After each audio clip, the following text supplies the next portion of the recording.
Hello, I'm Floyd Stokes, your instructor for AJ3, Introduction to Corrections at College of the Redwoods. These series of PowerPoint videos are meant to give you an overview of each chapter of the text, but you will still need to thoroughly read each chapter. Today I want to discuss Chapter 8 of our text, which is titled Prison Life. This chapter has 7 learning objectives. 1. Describe the characteristics of prisoners in state and federal prisons. 2. Explain the elements of prison life that define the incarceration experience. 3. Identify the benefits and challenges of having inmates work while incarcerated. 4. Clarify the key ways prisoners use the sub rosa economy for profit.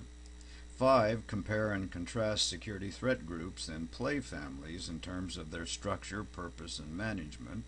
6. Summarize the various forms of individual level inmate violence, including assault and sexual assault. And 7. Identify how collective violence is part of prison life by comparing major prison riots that have occurred in the U.S. Remember, I'm just going to cover the overview of this chapter, which has got a lot of information in it. But let's get started.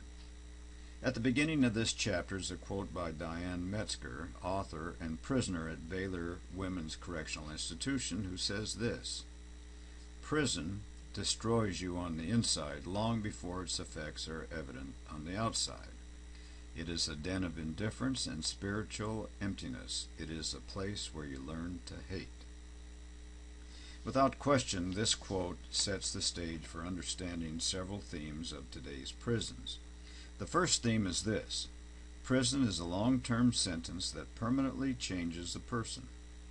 The adjustments that many individuals make in order to endure a prison sentence too often results in greater social challenges, in anger, and in individuals who are released with the same problems such as drug abuse, parenting, job skills, and so on that they had before they were arrested. Let's take a look at just who is in prison. Individuals in prison originate from all kinds of family backgrounds, nationalities, occupations, and socioeconomic backgrounds. Most prisoners are young men between the ages of 18 and 35.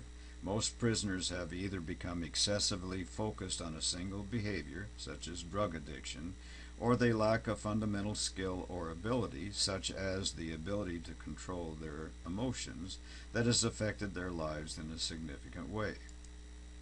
The number of women in prison, at about 7%, has always been disproportionately less than their percent in the general population, which is about 51%.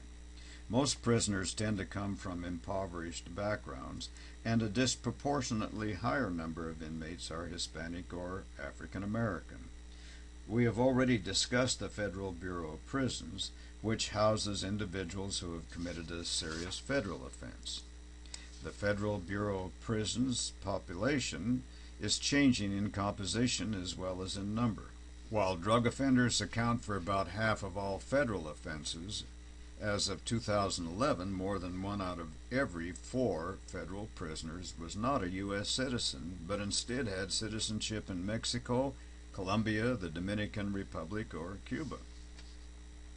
Immigration offenses comprised about 11% of all federal offenses. Every society has a set of norms and values that are considered mainstream, as defined by those wielding the most power and influence. Individuals who operate inside mainstream norms are rewarded, and those who do not are considered deviant and are ostracized. Here are some terms that are discussed on page 129. Prisonization, the process by which the prisoners learn the norms of life in prison. Inmate subculture, a society with its own norms and values defined by inmates with the most power and influence. Big House, this was a maximum security penitentiary with a convict subculture lasting between the early 1800s until about 1980, and this term had a large effect on modern-day prisons, really. Total institution, a regimented facility that is physically separate from the larger society and which meets the survival needs of its occupants totally. Deprivation model. This model assumes that prison culture developed out of the pains of imprisonment through adaptations that prisoners make to circumvent their losses. And importation model. This model assumes that prison life is an extension of street life of marginalized people from impoverished communities who dominate the prison. Of interest, on page 129, the text goes into more detail on the impact of the court-mandated end of the building tender system and the deprivations of the big house, a highly disciplined era, and an era during which favored inmates actually controlled the housing units, with the result that the prison environment became open for a new group of prisoners, prison gangs, to take over. Another set of terms discussed on page 130 and 131 are inmate code, a system of unwritten rules that directs inmate behavior. Women prisoners seem to have a slightly different inmate code than men. Violence is not glorified in women's prisons to obtain respect, nor is there necessarily a need to join gangs for protection. Women also seem more tolerant than men of mixed race groupings. Prison argot, which is also called prison proper, is the language, slang, and physical gestures used to communicate meaning in prison. Players are prisoners who embrace mainstream prison culture that values manipulation and intimidation of others. Squares are inmates who oppose mainstream prison culture by being well behaved and who take advantage of every self-improvement program they can to keep themselves busy. They are also known as bootlickers. Snitch. These are inmates who are targeted by predatory inmates because they have passed along information to staff that has gotten another inmate in trouble. These folks are also known as player haters. Punks, who are inmates who are targeted by predatory inmates because they are perceived as physically or mentally weak and afraid to fight back. And fish, first-time or inmates that would be vulnerable because he or she has not yet been prisonized. The inmate code is learned by word of mouth, and there are variations between the inmate code of conduct for men and for women. Prison argot is influenced by the region of the country or the dominated race/ethnic group that's incarcerated in that area. It gives a window of understanding as to what is valued and despised among the inmate population, and it assigns labels to everyone within the facility. Pages 130 and 131 covers these topics in more detail. Figure 8.6 on page 131 shows a typical prison inmate hierarchy. American culture is occupation-dominated, in which a job organizes routines, behavior, and even one's identity. Initially, prison administrators used inmates for cheap labor to decrease incarceration costs and to make a profit through the leasing system and through manufacturing prison-made goods. Later, working became an important source of informal social control and keeping inmates occupied. Today, the main challenge is that there are more inmates than work. Therefore, the work is spread around so that most inmates actually only work 2 to 3 hours a day instead of the normal 8 hours. This slide shows some of the terms associated with prisoner job assignments. Institutional maintenance. These are unskilled jobs that inmates are assigned to in order to assist with the daily prison operations, such as food preparation, laundry, cleaning, lawn care, and so on. Trustees are minimum security level inmates who earn the status through not causing behavioral problems. Agriculture. These are outdoor fieldwork jobs involving prisoners growing crops and raising livestock, and these types of jobs are prevalent in southern states. Prison industry. This would be a skilled job within the prison that provides inmates training while incarcerated, such as manufacturing, construction, auto repair, welding, and so on. Open market are prison-made products that are sold either by private companies or by the state to prospective buyers. Shelter market, government or state use models restrict the sale of prison-made products only to other state and local government markets. These are also known as the government or state use models. Free enterprise is a private sector entrepreneurial model of doing business. Prison industry has provided the most realistic work environment and best pay. The prison industry is typically a manufacturing plant or factory that produces prison-made goods for either open markets or sheltered or restricted state or government markets. You can find more information about prison industry, the markets available to it, and inmate wages on page 133. Over the years, legislation has been enacted to control prison labor laws, such as the Hawes-Cooper Act in 1929, which stipulated that one state can prohibit another from selling its prison-made goods there, the Ashurst-Sumner's Act in 1935, which made it a federal offense to transport prison-made goods into states that had banned them under the Hawes-Cooper Act, the Ashurst-Sumner's Amendment in 1940, which allowed state agricultural prison products to be sold in other states, and then finally the Prison Industries Enhancement Act, or PI Act, in 1979, which increased opportunities for public-private cooperation and restricted the number of jurisdictions and industries. The text on page 134 lists a number of benefits and challenges of prisoner labor. This slide lists additional key terms. Every jail and prison has a bartering system of reciprocity based on negotiation and exchange of goods and services between prisoners. This illicit underground economy is forbidden, and it is known as the sub rosa economy. Prisoners secure items of value through favors and trades. Another term is commissary. This is where snacks, hygiene items, and other items available for purchase would be at the prison store. Merchants are inmates who control scarce resources by running a prison store. Jailhouse lawyers are inmates who use their legal knowledge and skills to write writs and grievances, often for other prisoners. Contraband would be forbidden items that compromise institutional safety and security.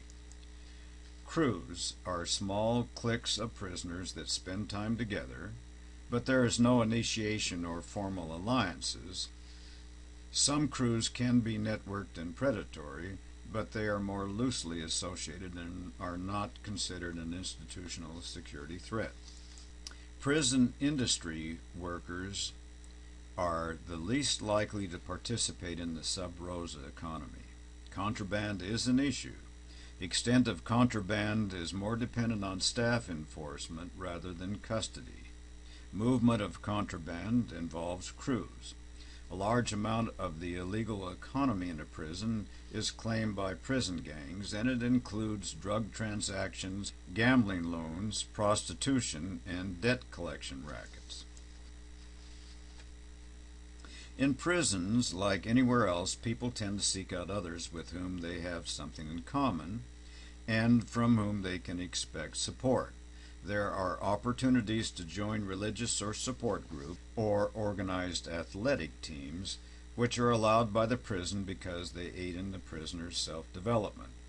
Also, crews or groups provide a certain amount of protection because loners or people without social skills are very vulnerable.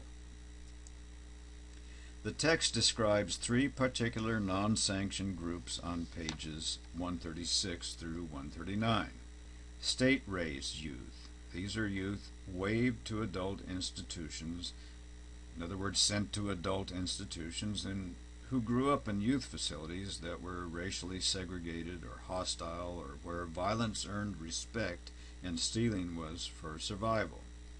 Security threat groups, or STGs. This is another name for prison gangs. Their activities are predatory, and their presence poses a threat to security and safety of both staff and inmates. There are over 1,000 groups or prison gangs. Post 9/11 concern remains that prisons are possible breeding grounds for future terrorists, particularly religious extremist groups during chapel services. Gang intelligence officers collect information on gang members who are removed from the rest of the population once they've been identified. Table 8.1 on page 137 lists the myriad of examples of security threat groups. Despite efforts to control STGs, prison gangs maintain a stronghold in maximum and supermax prisons throughout the United States. Finally, the text discusses women's groups. Women's groups recruit less actively, and group membership is less of a security threat issue. Environment inside female facilities does not support gang behavior. Thus, gang members are less active on the inside of women's prison facilities. Groups are more organized based on make-believe families, on friendships, and couples that cross racial lines. A fabricated kinship network and play families exist as mentoring relationships. Generally, women's prisons have less incidents of serious misconduct than men's facilities. Potential for violence exists in all institutions, but violence is clearly concentrated in higher security units and within certain groups because the subculture of violence is stronger. The most common acts of violence involving two people are inmate-to-inmate threats, assaults, and sexual assault. Cases of assault and sexual assault are underreported out of fear of being labeled a snitch. Documented cases are those, therefore, that are the worst ones that involve medical attention. The text on page 140 lists some known facts about assault in prison. Prison officials have a duty under the 8th Amendment to keep prisoners safe from violence by other prisoners, but staff is not liable for assaults unless the prisoner can prove that staff exhibited deliberate indifference, which is when officers know about a situation and don't take action to prevent it. But deliberate indifference is hard to prove. Reducing sexual victimization of prison inmates became a priority with the 2003 passage of the Prison Rape Elimination Act, which sought for the first time to measure the incidence of prison rape in federal, state, and local institutions, and to provide guidelines to protect prisoners from rape. On page 141, the text discusses some interesting statistics concerning this topic and some methods of reducing incidences of sexual assault and violence. The saddest statistic seems to be that in 2008, 5 years after PREA's passage, the nationwide rate of inmates who reported sexual victimization at least once within a prior 12-month period was still only 4.4% in prisons and 3% in jails. The final topic in this chapter deals with collective violence. Most forms of collective violence are for the purpose of prisoners vehemently communicating some form of change that they want. On pages 141 and 142, the text discusses the following topics. Voluntary lockdown, that's when prisoners refuse to leave their cell. Disturbance, an altercation involving 3 or more inmates, resulting in official action, but where staff control of the facility is maintained. Prison riot. This is the situation involving a large number of inmates making a forcible attempt to take control of a sizable area of the prison for a substantial amount of time. And then you have predisposing factors. These are underlying conditions that occur over an extended period of time and provide the foundation for a riot. The text on page 142 discusses the issue of prison riots, including some thoughts on the Attica, New York riot in 1971, the the New Mexico State Prison Riot in 1980 and the Chino Riot in California in 2009.